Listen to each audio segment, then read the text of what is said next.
That's right, an unusual, maybe a special Clinton area Showboat Theater show for you this morning. Matthew Teague-Miller, artistic director, with us. We're going to be talking the 2020 season. Don't have any of the stars with us, so we'll talk to the... You mean I'm a star? What are you talking about? You were the star of the Follies. You spent the most time on stage. I did, unfortunately. Talking about the 2020 season. Your theme. You're a theme guy. I am. You like to put some type of a title to the lineup of shows. I'm not sure where this lineup matches your theme, but you can tell us about that. Yeah, sure, for sure. What is your theme this year? Yeah, so, I mean, one of the things that's been important to me since being the artistic director at the Showboat, and this is my 5th season, is that every season has something for everyone. So every year, there really is a wide range of offerings. But I think next year, the wide range of offerings really is the theme. And the fact that things are, there really is something for everyone. And everything really has a piece of us in it, a piece of our history, a piece of who we are today. So we're calling next season Faded Pictures from Our Scrapbook, because if you look at the lineup as a whole, for a variety of different reasons, all of the shows are a mosaic or a collage of who we are today, a scrapbook of our lives. I mean, is it theater people who see these kind of things and tie these together, and you hope the public follows along with your belief? Do you think you see things a little differently? Oh, I mean, I definitely see things differently. I'm a wacko, but in terms of the theme thing, I just think it's nice to have some glue that keeps the 5 shows together. You can hate, the idea of the British invasion, but still love all 5 shows. I really like the idea of there being a little glue or some cohesiveness in the offerings, so that each season has a personality. I mean, we do this as a theater team all the time, and I'm sure that our audiences do it too. Oh, so and so, yeah, they were in the British invasion season, or they were in the season of American classics, and it just gives the season a little bit more identity than the year in which we did it. Start things off. We'll go from front to back. Okay, yeah. Okay, sure, for certainly. So next year we're doing we've got the wide range of shows includes a musical that will be making its 3rd appearance on the Showboat, a musical that we've never done on the Showboat, a classic comedy play that we've never done on the Showboat, and then a classic comedy that we've done once on the Showboat. So there's really, again, a wide range of offerings in this collage, in this scrapbook that is next season. We're kicking it off with the most familiar title to the Showboat. It's the 3rd time we've done it, though it's been 10 years since we've done it.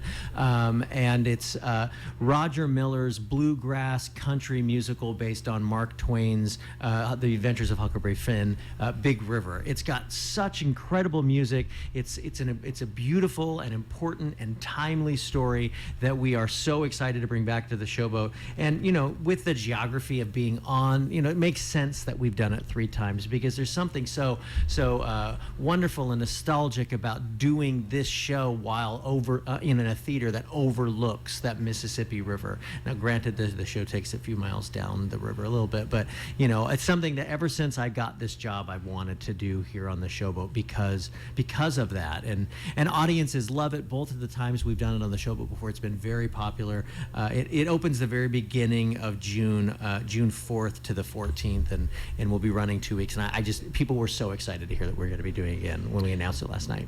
And what's second? Second show is a show we've never done on the Showboat, and really hasn't been done too much on the professional level in the area. So we're super excited about it. It was only on Broadway a few years ago. It's based on one of the most iconic families in television and movie history, the Addams Family, the new musical based on the Addams Family, and it opens June 18th and runs to July 5th. So that will be running for 3 weeks, because we're really anticipating. It was the highest vote getter on our audience survey that we did earlier this year, so we're really anticipating that people are excited. And when we announced it last night, there was an ooh from the audience. People are really excited about that one.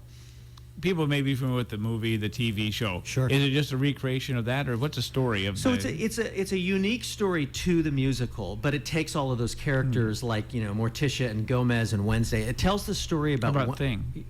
Thing is not in the musical, but Uncle Fester is. Okay.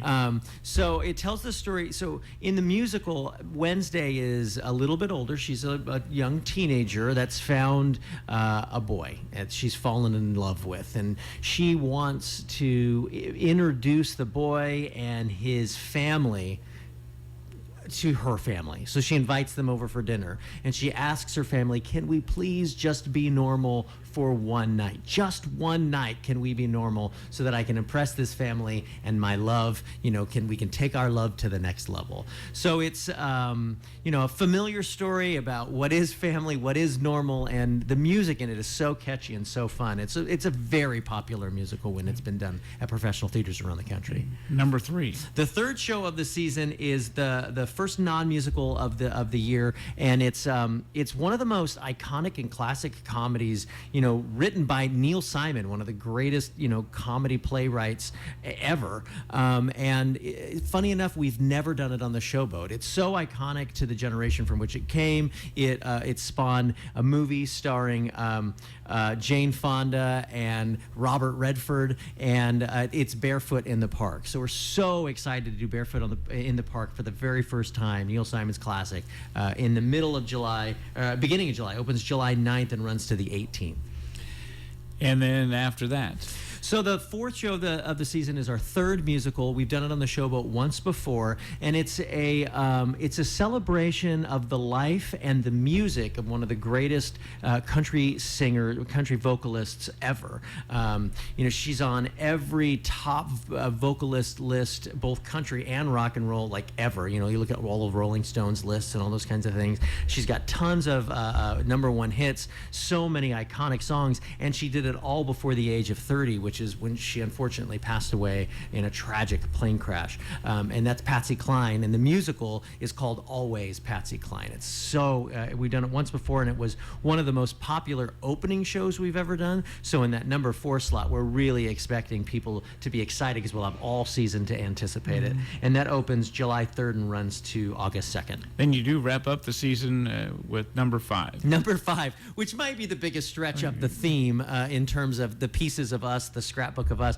But the way I see it is we all have those characters in our lives that are so much larger than life that we look at them and we say to ourselves, man, oh man, if I saw you in a movie or a play, I just wouldn't believe you are real life.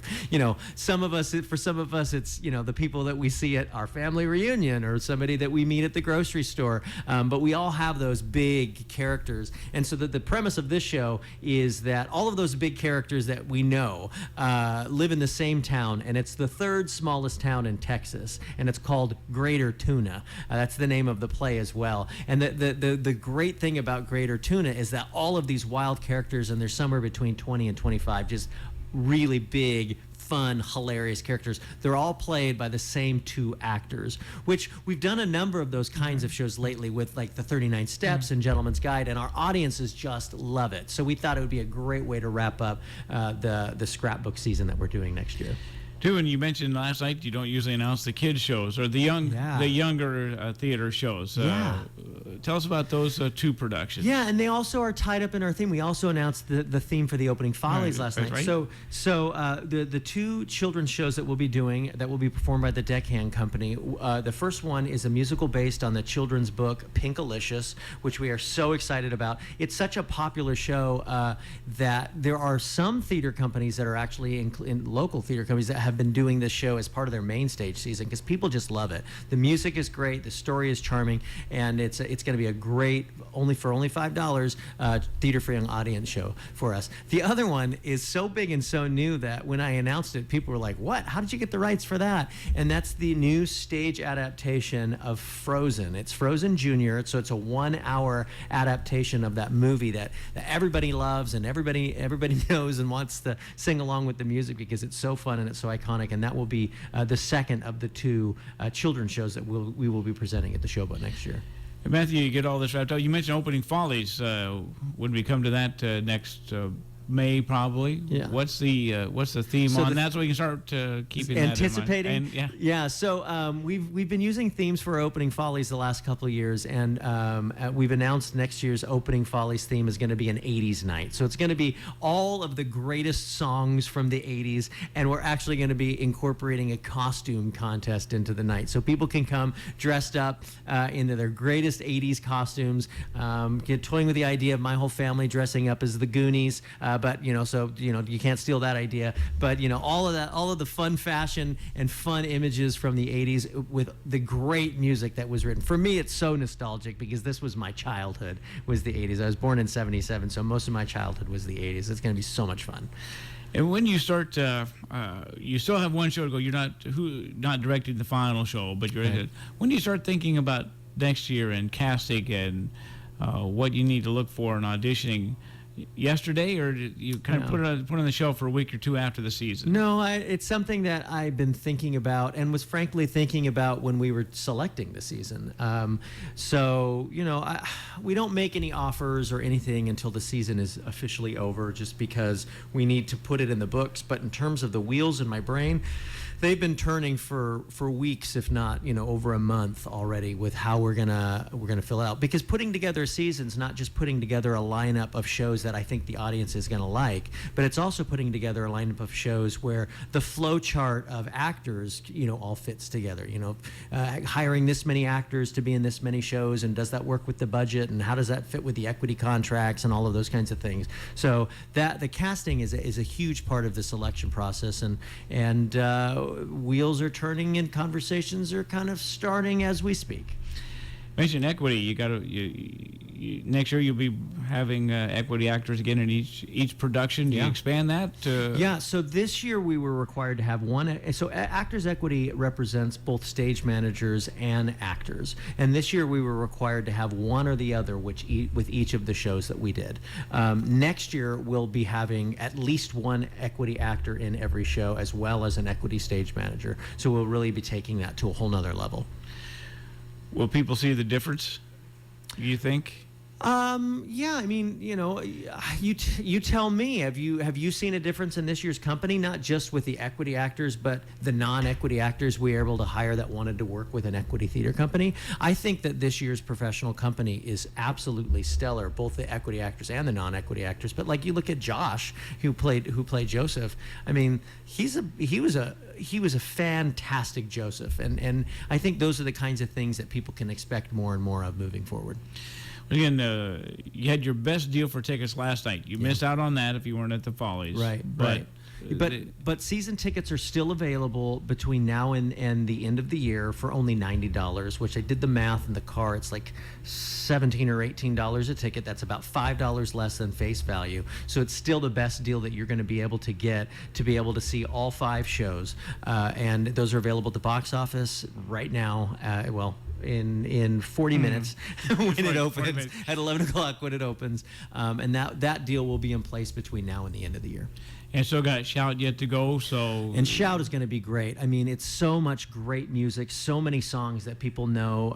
Last night, Catherine sang These Boots Are Made for Walking. Earlier in the season, when we were doing all of our special events, she was singing Son of a Preacher Man. But we're talking about Wishin' and Hopin' and Downtown and the song Shout. Of course, so many great songs. People are just absolutely going to love it. And, based on the power of this year's professional company, all 5 of our female professional company members are in it, singing and dancing the entire show.